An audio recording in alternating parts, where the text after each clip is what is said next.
It is time for another special edition of Litter Media Live. Today we're talking about Ohio Statehood Day being celebrated here in Chillicothe this coming Saturday, which happens to be the actual birthday of Ohio. We'll explain coming up in a bit.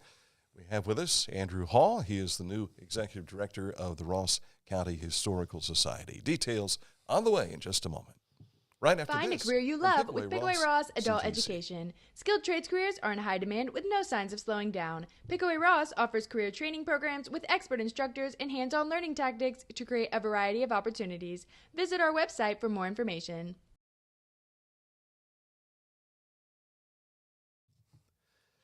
Welcome back, and thank you, Pickaway Ross CTC Adult Education. With us is Andrew Hall, and this is your first Statehood Day in Chillicothe. Of course, you've been here for Statehood Day before, right? You know, I've never actually had the pleasure of visiting the Chillicothe during Statehood Day, so you're right. This will be my first Statehood Day in a couple of different ways. Are you nervous?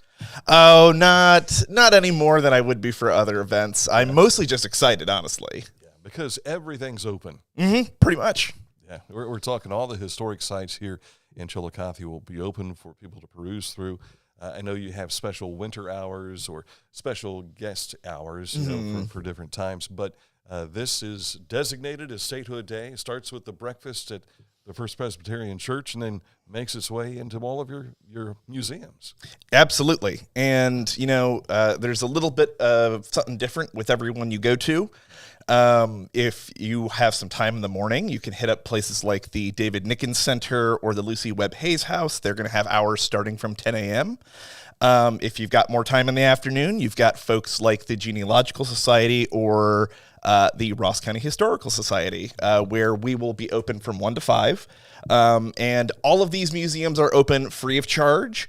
Really, what we are doing is we're trying to capture the energy of Statehood Day to really inspire people to learn more about their local history and about the state that they live in as well.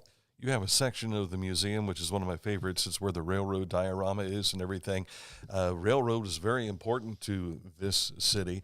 And even the Railroad Museum will be open as well. Absolutely. The cabooses have been doing a ton of work, doing repainting, redecorating.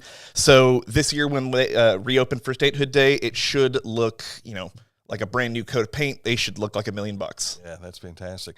A lot of folks see the cabooses, and sometimes they forget about them. Oh, sure. And they're sitting right there at the edge of Yoctangi Park on Water Street.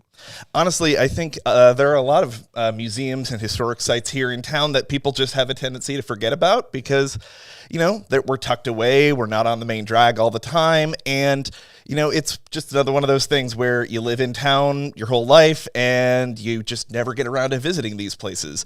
So now's your chance. Come and visit us while we're free, and you just might find that you are so captivated, you'll want to keep coming back. Right.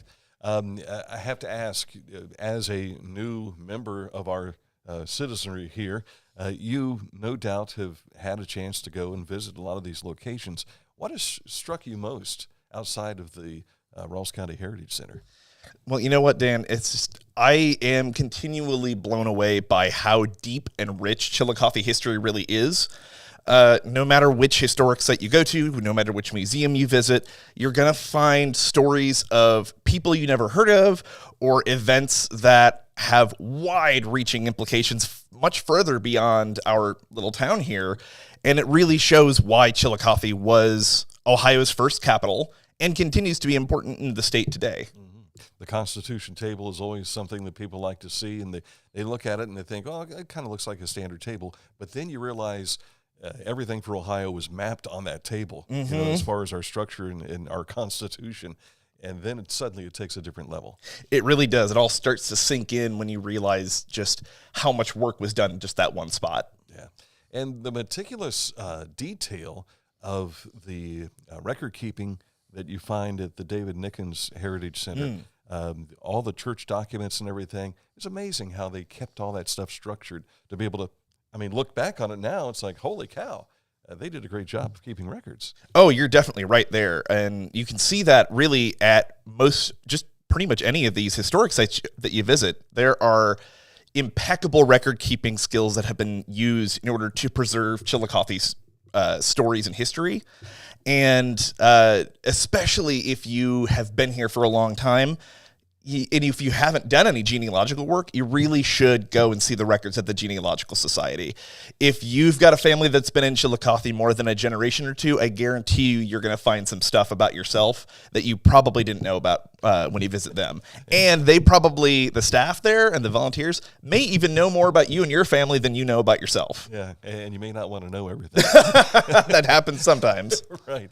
When we look at this, no doubt in your 90 days or so that you've been here so far, you've probably had a lot of people you've talked with that have never been to Chillicothe before. What are you telling them? I'm telling them a lot of what I was just telling you, that I keep finding unique and new things to learn about this town, and that have, again, wide-ranging implications well beyond Chillicothe.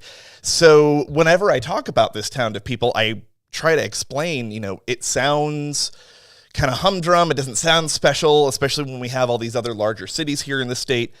But there's really something special here. And it's one of those things you really can't see how special it is until you're actually here and experiencing it. And that's what I tell people, that you just can't really tell what Chillicothe's like until you're here.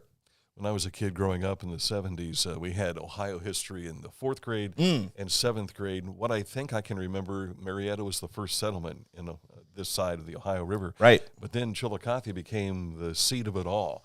Great Northwest Territory was the capital and the whole deal in that respect. When we look back on it, man, how important it was for the framing of Ohio, all happening here. Oh, absolutely. I mean, between just the construction of our state's government to planning out the way that the counties would end up being mapped out to developing treaties and plans for the expansion of the state. You're right. I mean, Chillicothe was really the true seat of Ohio statehood, and there's a reason it was the capital more than once. At one point, Ross County was like 4 or 5 counties big. I mean, we reached up, as far as I know, all the way well past Franklin County, and technically Columbus would have been part of us. Right. But somehow things, get out of our hands. Well, sometimes it's better to be humble and let other people take things over. We don't need to do everything. Chillicothe went to Zanesville, came back to Chillicothe, ends up in Franklinton, right, which becomes Columbus. Columbus, right. So for those of you that haven't paid attention in Ohio history, that's kind of like the lineage of how it's gone there. So again, everything is free, and everything will be open. So, does that include the Blair House? It does not include the Blair House, no. Okay, all right. So scratch that one out. But you can see the Blair House anytime by appointment, from what I understand. Are you? Are you talking about the Franklin House Franklin House, yes. with the one with the Ross County Historical Society? Yes, absolutely, yes. So the Franklin House will not be open during the open house on Statehood Day, but you're right. If you come in for a tour, you can book that tour with us anytime you want to head on over to the Franklin House. Yeah. And the docents you have, they know their stuff. Yes, indeed. Everybody on the team is well trained, and not only do they know what they're doing, but they want to be there and they want to talk to you. Yeah. Are you open to volunteers? We absolutely are, and you're going to start seeing a lot more about that. We are going to be looking to build a volunteer team of folks here from town who are just really inspired and interested in sharing those types of stories. So if you are a history buff and you want to share that interest with other people, come on down. Yeah, if you got a passion for it, we need you. Yep, we'd be happy for you. March 1st of 1803. So we turn 222 years old this Saturday. Indeed. Anything that we've missed? Well, what I can say is if you're looking for something really specific and special to do that day, other than just visiting these individual museums, there are a couple of timed programs that are happening.